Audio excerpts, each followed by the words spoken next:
question about that. Why do you think we're having more and more emotional diseases nowadays, like depression, panic, and others?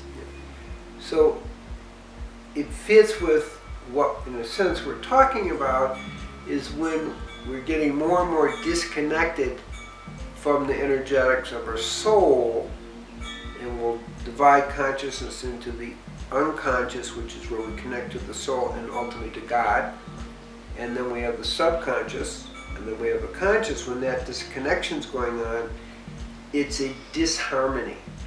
We become out of, our holy rhythm is disrupted. When the holy rhythm is disrupted, we tend to get depressed and agitated and anxious and panic attacks. When the flow of our holy rhythm isn't disrupted, we can be the expression of our authentic, healthy self, and therefore depression goes away, and so does anxiety. Our research, we have a master's program in live food spiritual nutrition, and 520 people were interviewed, and there was a 400% decrease in depression when people went to a live food vegan diet, and a 300% decrease in anxiety.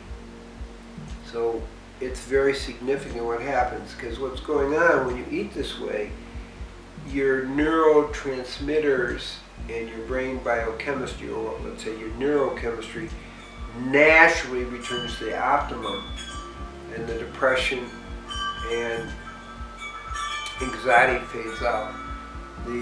As far back as 1996, the head of the National Institute of Mental Health, that's pretty significant, said we actually don't know what causes mental diseases, and our medications that we're giving really aren't, in a sense, working, because they're all based on theories that have been disproven.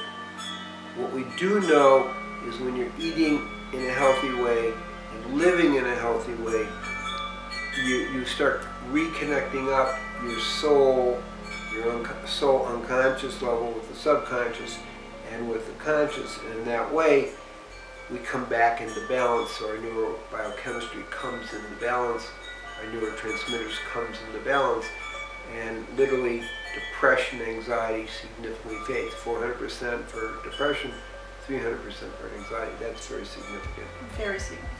Yeah. The antidepressants that used today maybe have 15%, according to the research, which is almost equal to what we call placebo, meaning if you take an active placebo making you think you're taking something, you get as good antidepressant effect as you do from the antidepressants, just you don't get the downside. What's the downside from antidepressants? Literally 3 times more suicide and depression.